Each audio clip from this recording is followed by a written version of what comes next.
Jerry Bruckheimer was saying that it took a while to convince you to do it. What were your reservations? Well, it didn't take so long. It wasn't that there were so many reservations. I mean, initially, when they came to me, there was just the name, Pirates of the Caribbean. There is something almost mythical about the Pirates of the Caribbean franchise. From the moment Captain Jack Sparrow stumbled off a sinking boat and onto the docks of Port Royal, audiences knew they were watching something genuinely different, a blockbuster that felt alive, unpredictable, and bursting with personality. Over 5 films spanning nearly 2 decades, the franchise grossed more than $4 billion worldwide, spawned theme park expansions, endless merchandise, and cemented itself as one of Disney's most beloved live-action properties. But here's the thing about magic. It rarely happens the way people plan it.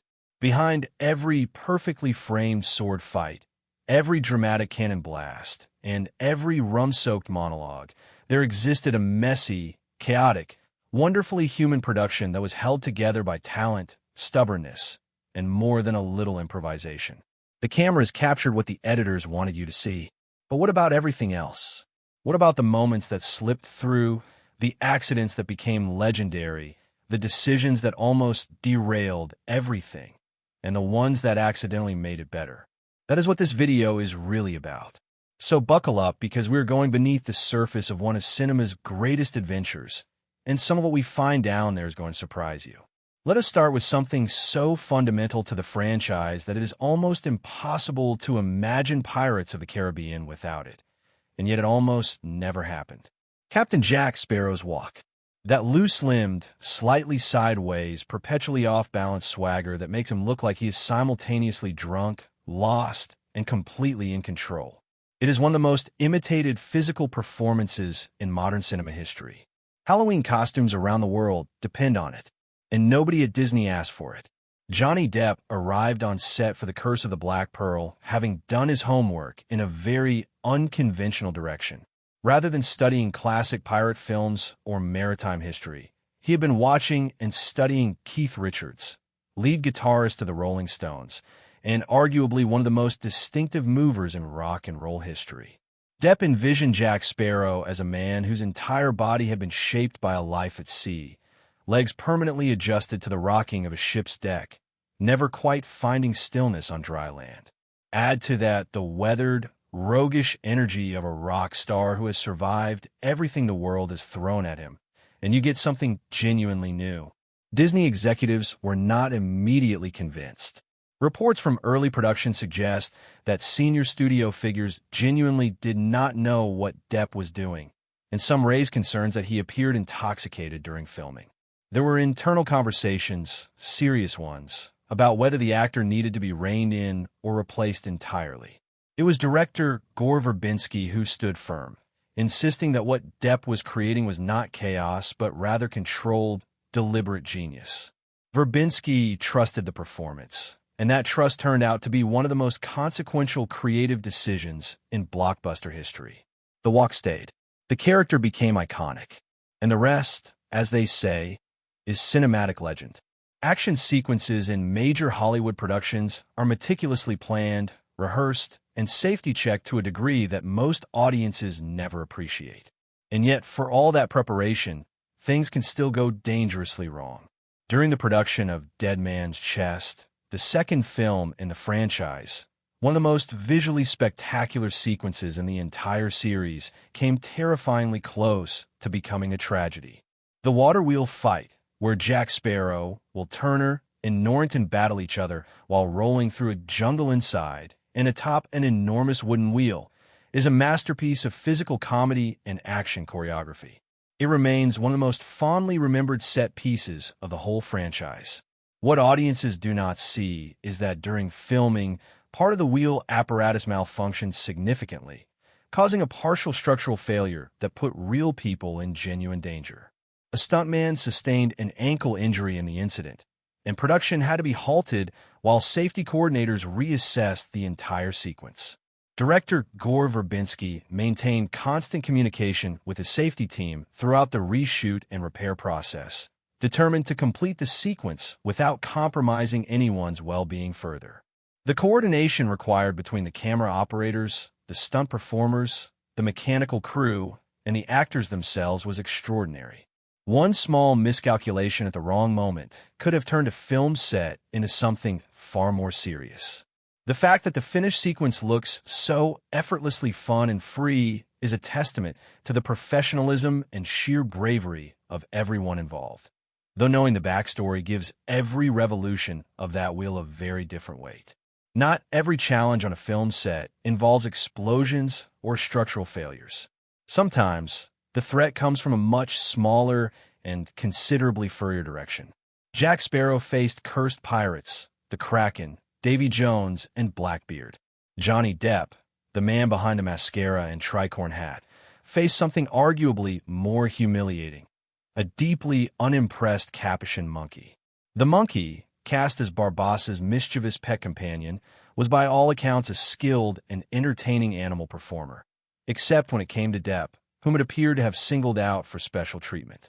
Specifically, and repeatedly, the monkey chose Depp as the target for its most basic biological functions. This happened not once, not twice, but with a consistency that Depp himself began describing in interviews with a kind of exhausted amusement. He called the animal the most reliable actor on set, reliably unpleasant toward him, that is. What makes this story genuinely entertaining rather than merely gross is Depp's response to it. Rather than demanding the animal be removed or making the situation difficult, he absorbed it with characteristic dry humor and carried on. The production had its own complications with the monkey's unpredictable temperament in the heat of Caribbean locations, but Depp's willingness to treat the whole thing as a running joke kept the atmosphere light. The monkey, for its part, remained entirely unapologetic and continued its reign of minor terror until filming wrapped. Somewhere in those interactions is a metaphor for making movies that we will leave for philosophers to untangle. Imagine, for a moment, a version of Pirates of the Caribbean where Captain Jack Sparrow is played not by Johnny Depp, but by Jim Carrey. It is not as far-fetched as it sounds. In fact, in the early casting stages of The Curse of the Black Pearl, Carrey was reportedly one of Disney's top choices for the role. His reputation for explosive physical comedy, elastic facial expressions, and sheer commitment to absurdist performance made him a seemingly natural fit for a character described as unpredictable, eccentric, and broadly comedic. The reason it did not happen was not artistic, it was scheduling. Carrey was already committed to Bruce Almighty, released in 2003, and the two productions could not be reconciled. The role went to Depp, who brought something entirely different to the character than Carrey ever would have. Where Carrey's instincts tend toward maximalism, big gestures, broad reactions, performances designed to fill an arena, Depp went internal and strange. His Jack Sparrow was eccentric but also oddly graceful, unpredictable but also curiously principled. There was a mystery to the character, a sense that beneath all the rum and stumbling there was a sharp and calculating mind at work.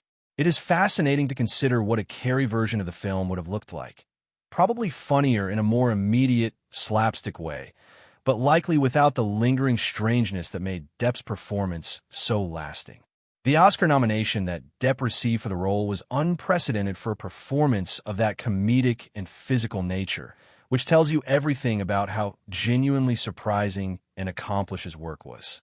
Sometimes the best casting decisions are the ones that happen by accident. By the time Dead Men Tell No Tales entered production in Australia in 2015, Johnny Depp was one of the most famous people on the planet. That fame, however, did not exempt him from Australian biosecurity law, something he discovered the hard way when he flew his two Yorkshire Terriers, named Pistol and Boo, into the country aboard a private jet without going through mandatory quarantine procedures. Australia operates some of the most rigorous biosecurity protocols in the world, specifically designed to protect its unique ecosystem from diseases and pests carried by undeclared animals. The regulations are not suggestions. When Australian authorities discovered that Depp's dogs had entered the country illegally, the situation escalated with remarkable speed. Officials issued a 72-hour ultimatum. The dogs leave the country voluntarily, or they would be euthanized. What had begun as a private logistical oversight became an international news story almost overnight. Barnaby Joyce, then serving as Australia's Deputy Prime Minister, handled the situation with the kind of blunt directness that made headlines globally, publicly declaring that the dogs needed to return to America immediately. The terriers were eventually flown out. Amber Heard, Depp's wife at the time, was charged with illegal importation. The couple subsequently recorded a brief video apology directed at the Australian public, a stiff, clearly reluctant production that was almost universally described as awkward and insincere, and which generated almost as much coverage as the original incident. As pirate-adjacent scandals go, it had a certain accidental charm. By the fifth film in any franchise, audiences expect the central character to be as present and commanding as ever. What they got in Dead Men Tell No Tales was a noticeably diminished Jack Sparrow. Less screen time, less energy, and a performance that many viewers sensed was somehow incomplete. The reasons behind this were not creative, but deeply personal. During production, Depp was navigating an extraordinarily turbulent period in his private life. A highly publicized and acrimonious divorce proceeding, mounting legal disputes, and significant financial pressures all converged during the Australian shoot, reportedly affecting both his availability and his focus on set. Crew members from the production described an atmosphere of uncertainty, with schedules shifting unpredictably and scenes being reworked or reassigned on short notice. Directors Joachim Ronning and Espen Sandberg found themselves making creative adjustments in real time, expanding roles for newer characters and deploying body doubles and visual effects work to compensate for the gaps. The result on screen was a Jack Sparrow who felt peripheral to his own story, present enough to satisfy contractual obligations, but absent enough that the film's emotional center had migrated elsewhere, to the younger characters of Henry Turner and Karina Smith. For longtime fans of the franchise, something felt genuinely lost. A series that had been built entirely around the magnetic, unpredictable, impossible-to-ignore presence of one character had, for the first time, found itself operating without that engine fully running. When filming began on The Curse of the Black Pearl in 2002, Keira Knightley was 17 years old. She had done some notable work before landing the role of Elizabeth Swann, but nothing that quite prepared her, or anyone, for what this film would demand and what it would ultimately launch. She was stepping into a major Hollywood production opposite established names like Johnny Depp and Geoffrey Rush, playing a character who needed to carry genuine dramatic weight while also being believable as someone capable of holding her own in the middle of a pirate battle. Because she was a minor, labor regulations required her mother to be present on set, particularly during longer shooting days and scenes involving any form of physical intimacy with co-stars. Knightley has spoken candidly in later years about how frightened she was during those early weeks, genuinely uncertain whether she was performing well enough to keep the role, carrying the specific anxiety of someone who suspects they might be out of their depth and has not yet proven otherwise. That fear, as it turns out, produced exactly the kind of grounded, earnest performance that Elizabeth Swann needed. The character's fierce determination felt entirely real because, in some sense, it was. Screen romances are generally designed to look effortless, spontaneous, and emotionally true. What they actually require is a large crew, multiple camera angles, considerable lighting adjustments, and any